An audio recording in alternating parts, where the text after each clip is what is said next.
Welcome to Basic English class. Today we came up with very interesting topic, which is how to use and when to use the verb get.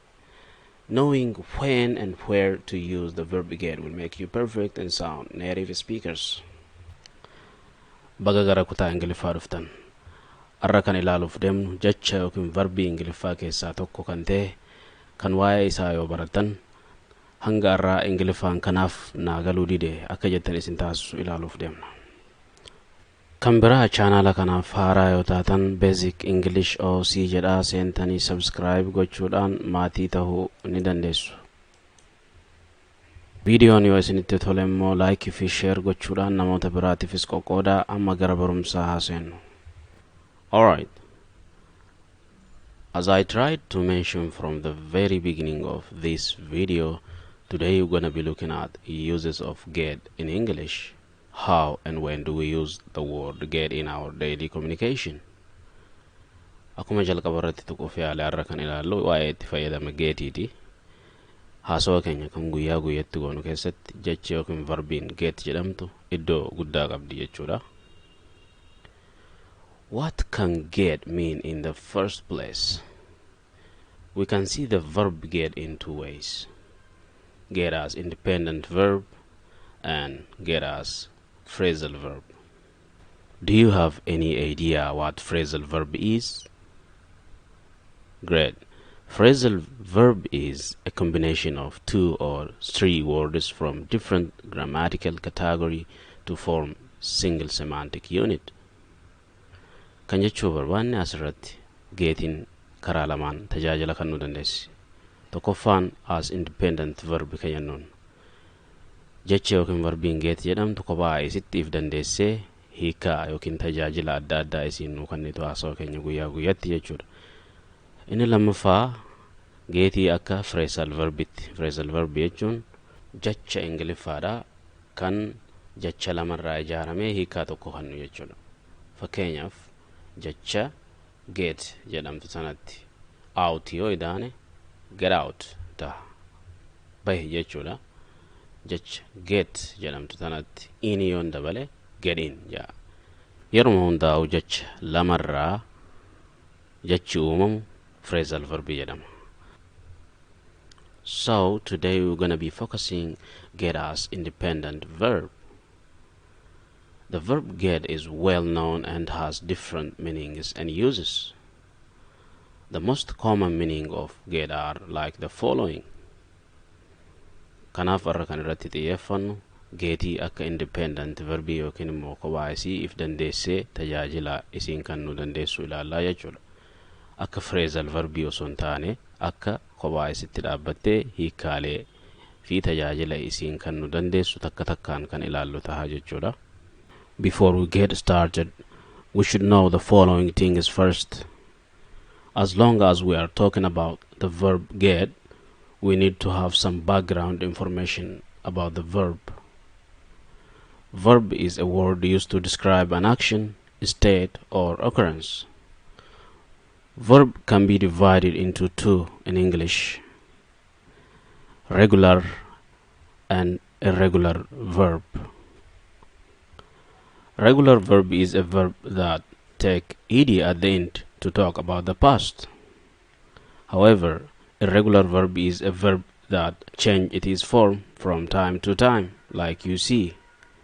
For example, if we see the word or the verb kick, we add ed at the end of it and it turns to be kicked.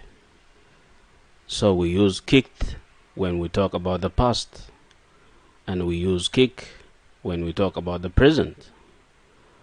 The same is true for irregular verb. Whenever we talk about the present, we use do, and whenever we talk about the past, we use did. We can also use done exchangeably. Coming to our point, the verb get is under the category of irregular verb, which can be changed 3 times as you see. Whenever we talk about present issue, we use get as it is. However, whenever we want to talk about past tense, we should either use got or gotten. Gotten is mostly used in America, but got is mostly used in most parts of the world. Gara qabxii teenyaa yeroo as deebinu jecha yookiin verbii get jedhamtu gosoota verbii keessaa isa kam jalatti argama? Irregular verb kan jedhamu jalatti argama. Isa al sadii jiramu kana jechuudha. Akkuma agartan waa'ee ammaa yoo haasa'uu barbaanne get fayyadamna. Garuu gochisu yoo yeroo haasoftu sanitti adeemaa jiraate ing itti dabaluudhaan getting jennee fayyadamna jechuudha. ing yeroo get itti hidhaate getting ta'a. Yeroo waan darbe haasoftu ammoo got fayyadamta yookiin immoo gotten jettee fayyadamuu dandeessa.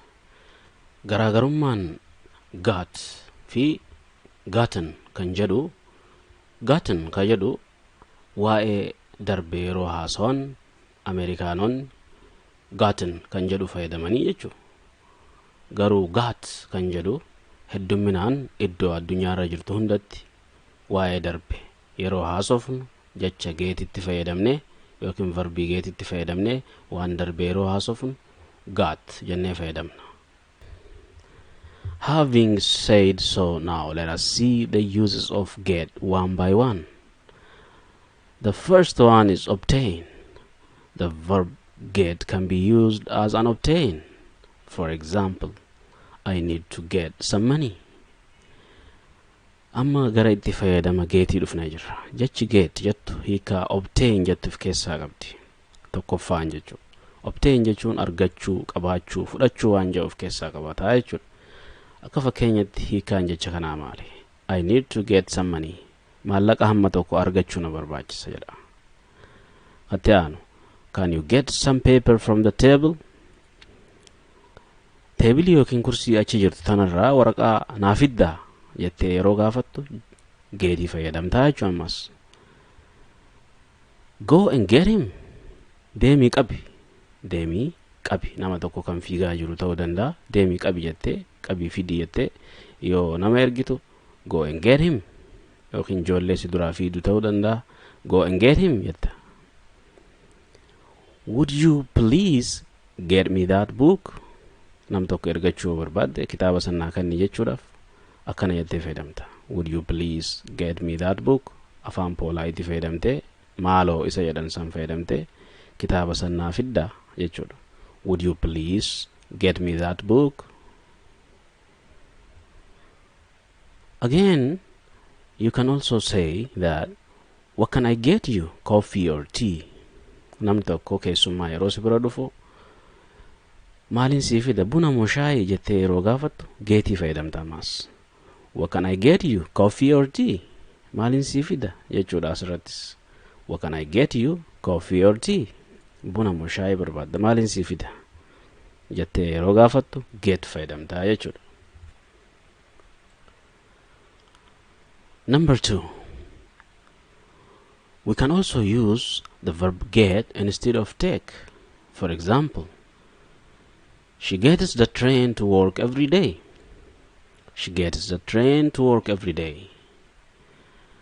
Isa lammaffatti yoo dhufnu verbii get jedhamtu tana bakka teekii fayyadamuu dandeenya jechuudha. Take jechuun immoo qabachuu jechuudha. Qabachuu maali? Hima kana haalaallu. She gets the train, baabura ni qabatti, to work every day. Isheen baabura guyyuu baabura qabattee hojii deemti jechuudha. Yookiin immoo dalagaa deemti jechuudha. Maal baabura qabattee qabatuu isa jennu isa kana jechuudha. We can get a bus to the hotel. We can get a bus to the hotel. Asirrattis hiikaan isaa qabachuu yeroo jennu qabachuu dandeenya. Maal baasa qabachuu dandeenya jechuudha. Hoteela kan nu geessu. Again, let us get a taxi from there. Gamasirraa taaksii haa qabannu jechuu yoo barbaadde bakka taaksiin irraa sitti mul'attu takka akeekuudhaan let us get a taxi from there jetta jechuudha. Taaksii achi gamas deemnee haa qabannu jechuudhaaf. Again, we can use the verb get instead of receive. For example, did you get my email yesterday? Sadaffatti yeroo dhufnu jechi get jedhamtu bakka verbii receive jedhamtu galee fayyaduu ni danda'a. Receive jechuun fudhachuu jechuudha. Bira gahuu jechuudha. Si bira gahuu yookiin argachuu si bira gahuu jechuudha hiikaansa. Fakkeenya kana yoo ilaalle, did you get my email yesterday? Gaafii gaafate namni tokko email kiyya kan kalee si bira gahee jechuudhaaf geetii fayyadamuu qabdaa jechuudha. She got a beautiful necklace for her birthday. She got a beautiful necklace for her birthday. Nam tokko kana jedha. Ishiin waan mormatti kaa'atan daaba ta'uu danda'a, wanta mormatti kaa'amu hundi necklace jedhama.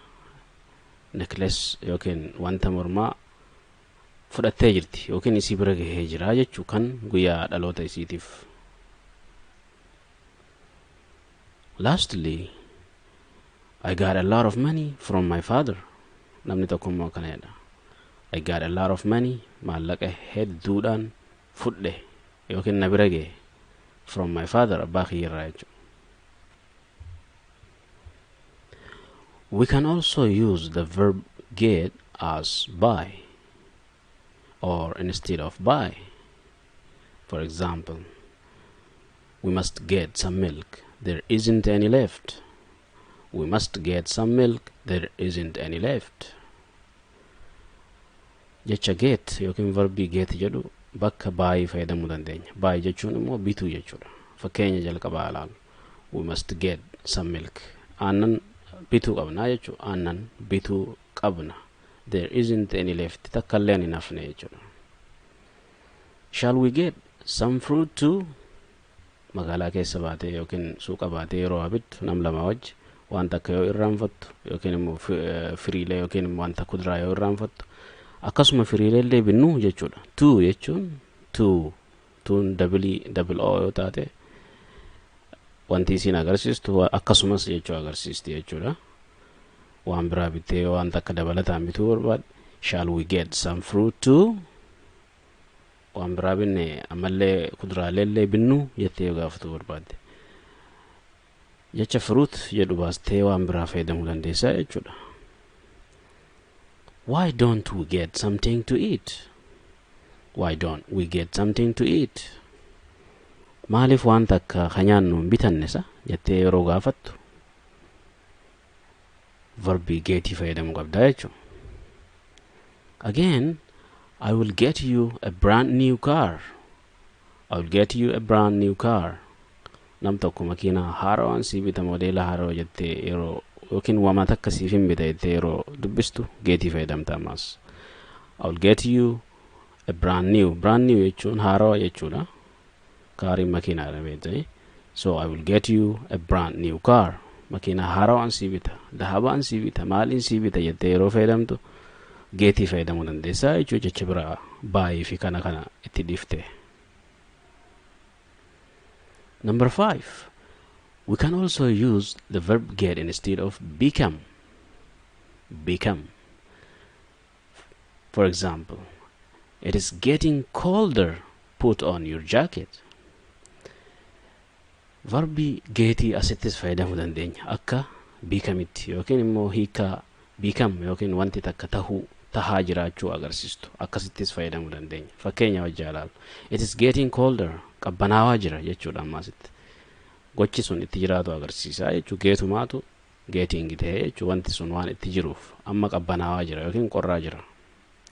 It is getting colder. Hedduu qabbanaawaa jira. Put on your jacket. Jaaketa kee uffadhu. You can get better at English by practicing.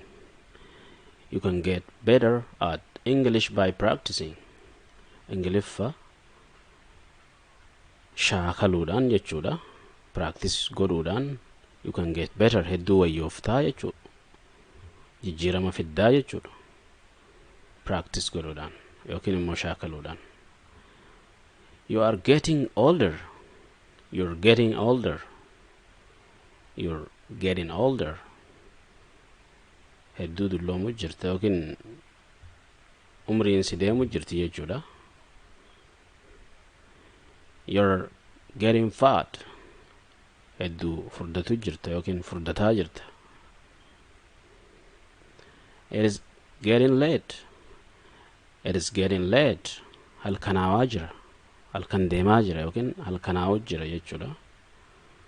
Kana hundaaf geetii fayyadamtaa jechuudha.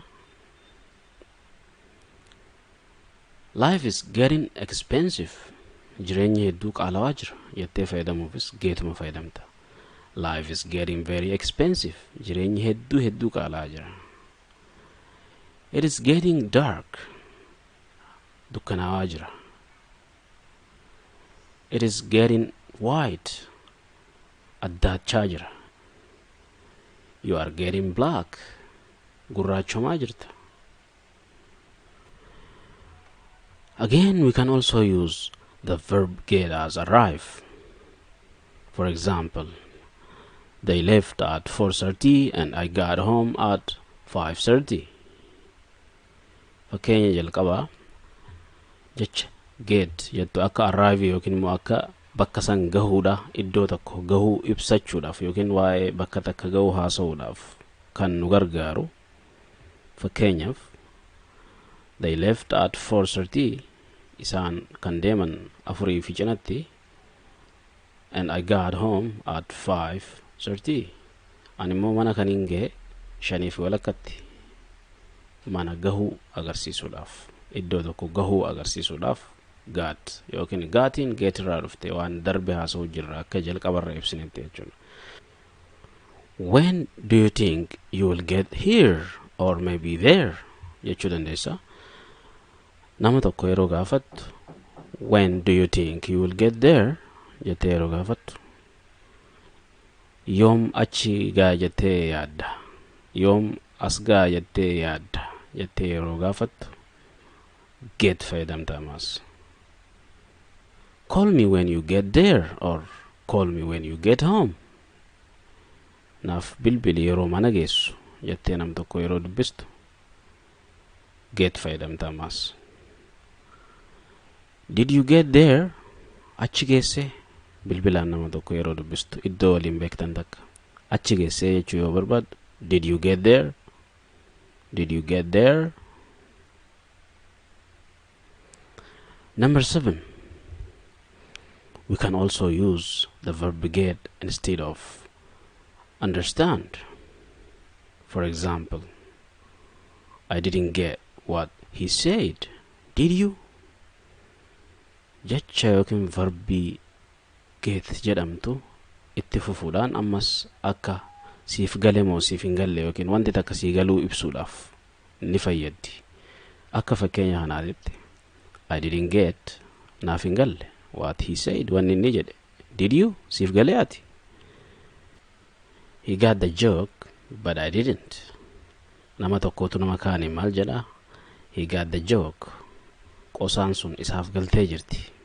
But I didn't. Anaaf garuu hin galle jechuudha. Waa'ee sii galuu fi sii galuu dhabuudha. Waa'ee understanding geetiidhaan fayyadamuu dandeenya jechuudha.